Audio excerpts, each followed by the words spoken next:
So, hier sind ja die Formen von folgenden Verben. So, machen wir eine Zusammenfassung auf Französisch. Bien, en français, qu'est-ce que nous faisons? Nous voyons quoi? Le conjonctif zwei. Et conjonctif zwei correspond à quoi? Au conditionnel en français. Donc, le conjonctif zwei correspond au conditionnel en français. Donc, au départ, qu'est-ce qu'on a dit? On a dit quoi? Le conjonctif zwei, le conditionnel, il est utilisé pour quoi? Pour ce qui est irréel, pour les souhaits, ou encore, voilà, on a parlé de irréalité, ce qui n'est pas réel, voilà. Quand on veut l'exprimer, on va utiliser un conditionnel. Également pour un souhait, c'est quelque chose qu'on n'a pas encore, on aimerait. Donc, on va utiliser un souhait. Et on dit encore, als Ersatzform für den Konjunktiv 1. Voilà, lorsque nous avons vu le conjonctif 1, il y a des moments dans le discours indirect où il faut utiliser le conjonctif zwei. Donc, c'est ce qu'on dit. On dit que le conjonctif zwei ou le conditionnel est utilisé pour ce qui est irréel, pour les souhaits, et vient en remplacement, voilà, du conjonctif 1. Voilà, c'est ce que dit la phrase introductive. Et nous avons des conjonctions avec lesquelles on utilise parfois le conditionnel. Et ces conjonctions, on les a citées, voilà, c'est wenn, als ob, wie, wenn. Donc, avec ces conjonctions-là, on peut utiliser le conditionnel. Et en exemple, nous avons une phrase, on dit « Meine Eltern hätten ihr eigenes Haus, wenn ich Geld hätte. » Donc, l'exemple était déjà là. Voilà. « Mes parents auraient leur propre maison si j'avais de l'argent. » Voilà. En français, on a quoi? On a une partie qui est conditionnelle et une autre partie qui est à l'imparfait. En allemand, on met dans les deux phrases, les verbes restent au conditionnel. Donc, si vous voyez, on a meine Eltern hätten et puis plus loin, nous avons wenn ich Geld hätte. Donc, nous avons le même temps dans les deux parties de phrase. C'est comme ça on fait en allemand, voilà. Mais en français, on va traduire dans un bon français qui dit « Mes parents auraient leur propre maison si j'avais de l'argent. » Donc, voici l'exemple. Ensuite, nous avons procédé à la formation, voilà, du conditionnel. Comment on forme le conditionnel en allemand? Dans un premier temps, für die schwachen Verben, donc pour les verbes faibles ou verbes réguliers. Les verbes faibles ou verbes réguliers. Voilà, un verbe est régulier. Comment on le reconnaît? On le reconnaît par son participe passé qui se forme avec G au début et T à la fin. T ou ET à la fin, ça dépend. Donc, tous les verbes réguliers là se forment avec G et T à la fin. Il y a d'autres avec iren qui se forment avec T à la fin. Voilà, les verbes à particules inséparables, on n'aura pas de G, mais on aura toujours T à la fin. Donc, ce sont un peu les verbes faibles ou verbes irréguliers ou verbes réguliers. Donc, pour avoir le conditionnel présent des verbes réguliers tels que arbeiten, qu'est-ce qu'on fait? On utilise würde plus le verbe à l'infinitif. Si vous remarquez, le würde là même, c'est déjà werden au conditionnel présent.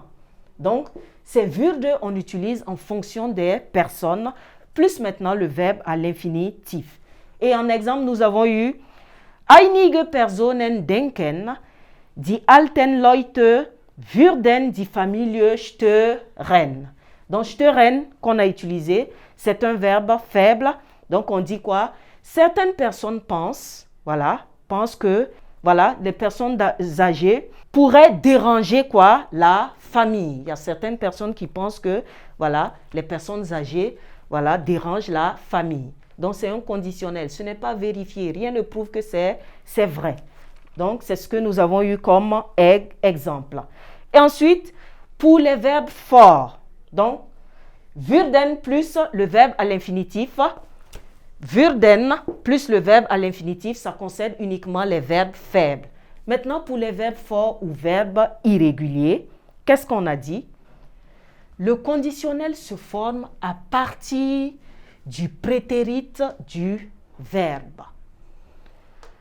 Le conditionnel se forme à partir, donc le conditionnel présent toujours, il se forme à partir du prétérit des verbes. Donc on prend le prétérit et maintenant, si dans ce radical, nous avons les voyelles suivantes, voilà, nous avons des voyelles A, U. Dans le tout premier exemple, nous avons eu un verbe avec O. Qu'est-ce qu'on fait? On prend d'abord le radical en question.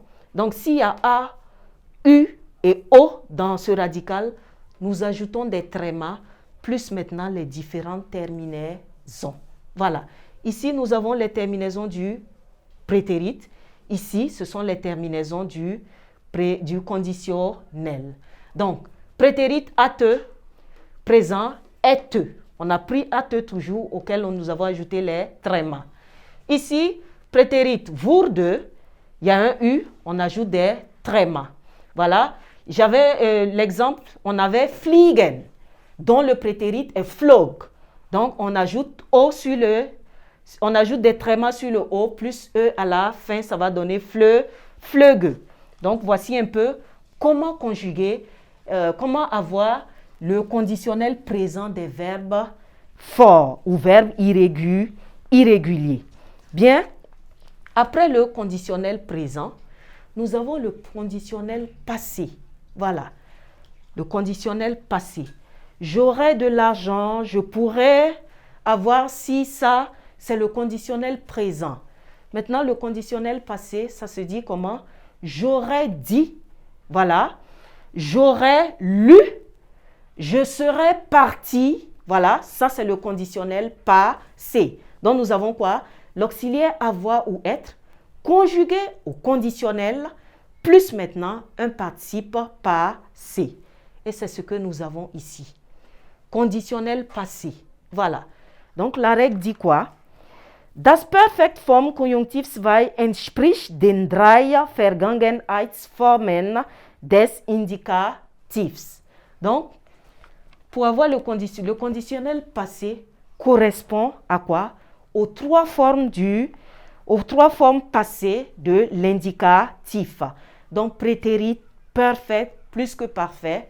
Voilà. Si on a des phrases à ce temps-là, leur conditionnel, voilà, va donner tout simplement le conditionnel par passé. Bien. Et comment former ce conditionnel passé? Voilà. On a tout simplement l'auxiliaire avoir ou être. Donc, l'auxiliaire haben oder sein plus le participe passé du verbe. Et encore, une autre règle dit quoi? Les participes passés, voilà, les verbes qui sont conjugués avec l'auxiliaire sein, ce sont les verbes de mouvement, les verbes de changement d'état, le verbe sein lui-même.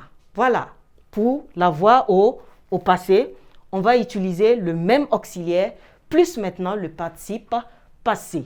Donc, les exemples de verbes avec haben, on a hätte gehabt. Donc, hätte gehabt. Il aurait eu. Il aurait eu. Donc, le verbe sein, dont le participe passé est gewesen, voilà. Au perfect, on l'utilise lui-même, voilà, plus son participe passé. So wäre gewesen. On a werden, qui est un verbe qui fait partie de quoi? Des verbes irréguliers. Donc, qu'est-ce qu'on a? On a, voilà, c'est un verbe werden, devenir. C'est un verbe de changement d'état.